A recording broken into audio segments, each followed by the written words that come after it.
Welcome to the Waistcoat Watson YouTube channel. I'm Mr. Watson, and today we're looking at 5 key quotations spoken by the character of Macbeth in Shakespeare's play of the same name.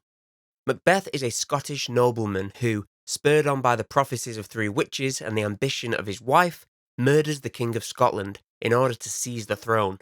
Despite his initial success, Macbeth is plagued by guilt and anxiety over his actions and becomes paranoid that he will be discovered and punished.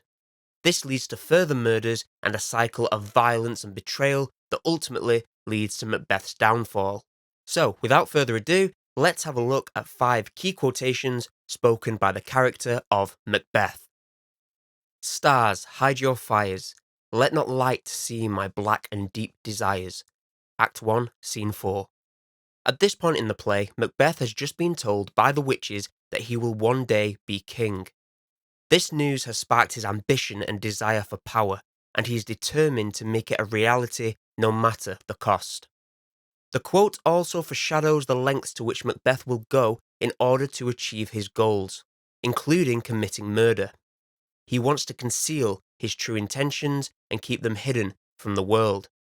The theme of ambition is central to the play, and this quote is a prime example of this theme. It shows the dangers of letting ambition consume one's actions and decisions, and suggests that ambition can hold a destructive power. The metaphor of the stars hiding their fires creates a sense of danger associated with Macbeth's ambitions. The implication is that even the stars, which are traditionally associated with the heavens and the divine, are not safe from Macbeth's desire for power. This suggests that Macbeth's ambitions are all-consuming and potentially destructive. The imperative verb hide is used to command the stars to conceal their fires, implying that Macbeth feels he has authority over the divine, further suggesting that he possesses an arrogance. The phrase black and deep desires describes Macbeth's ambitions as being both malevolent and intense. The use of the adjective black suggests that his desires are potentially evil or sinister, while the adjective deep emphasizes the intensity and depth of his desires and ambition.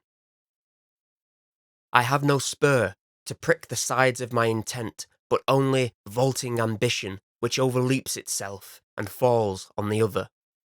Act 1, Scene 7.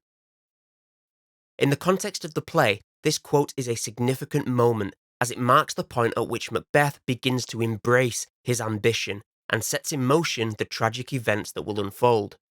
It also serves as a warning about the dangers of letting ambition consume one's actions and decisions. The theme of ambition is explored once again, and this quote is a powerful expression of the destructive consequences that can result from unchecked ambition.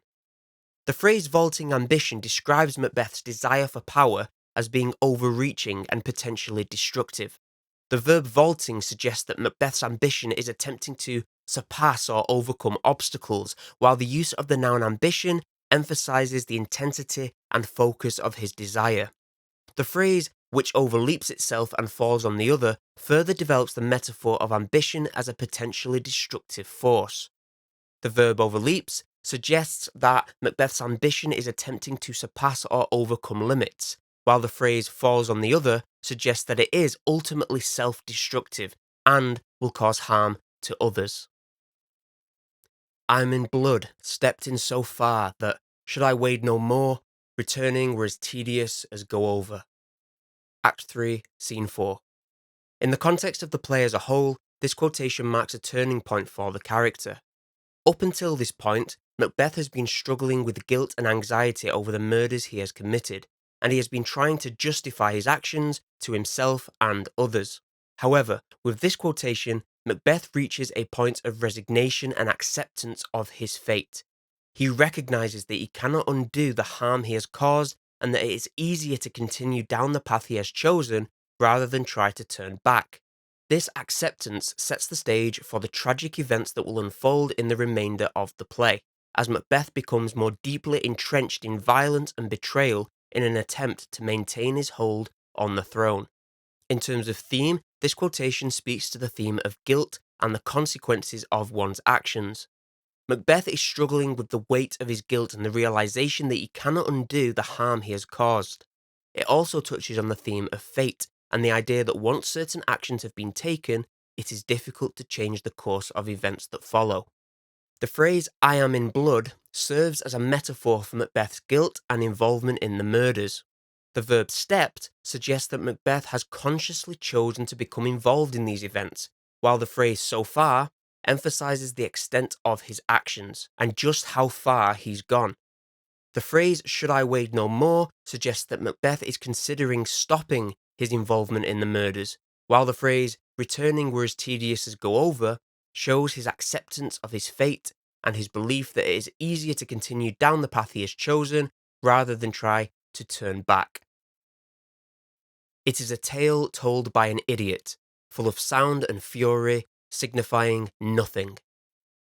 Act 5, Scene 5. In this scene, Macbeth is reflecting on the events of the play and his own role in them.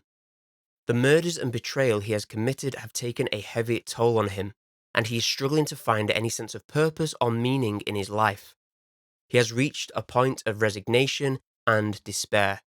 The quotation speaks to the play's themes of despair and the meaninglessness of life, as well as the dangers and damaging consequences of unchecked ambition.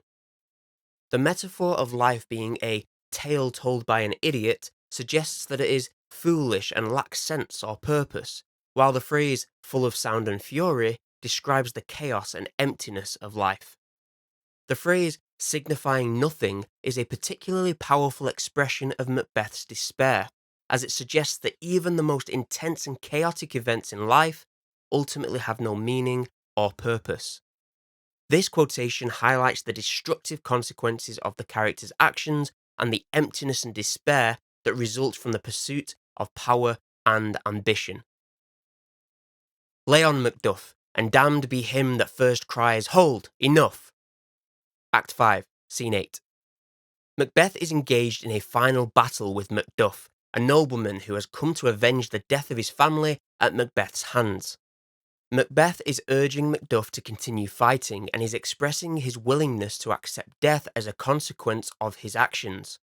Throughout the play, Macbeth has struggled with feelings of guilt and anxiety over the murders he committed in pursuit of power. In his final moments, he seems to have reached a point of acceptance and resignation, and he is prepared to face the consequences for what he has done. These are Macbeth's final words, and they speak to the theme of fate and the idea that one's actions will always have consequences that cannot be avoided. The quote also touches on the themes of bravery and determination.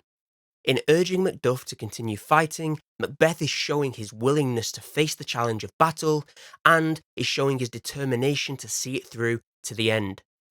These themes of bravery and determination are present throughout the play and serve as a testament to Macbeth's strength of character.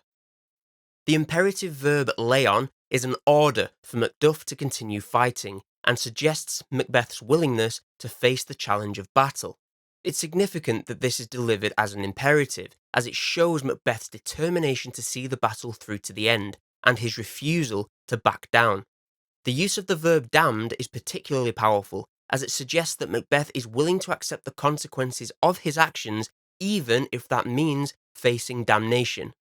The use of the phrase "him that first cries, 'Hold, enough,'" further emphasizes Macbeth's determination, as he is suggesting that he will not be the one to call a halt to the fighting. In terms of syntax, the quote is structured in an A-B-A-B rhyme scheme. This rhyme scheme adds a sense of rhythm and coherence to the quote, and it helps to emphasize the determination and resolve expressed in Macbeth's final words. Thanks for watching. I hope these quotations have helped you gain a deeper understanding of the character of Macbeth from this classic play. Whilst you're here, here's another video that you may find useful, chosen specifically for you. Thanks again, and I hope to see you next time.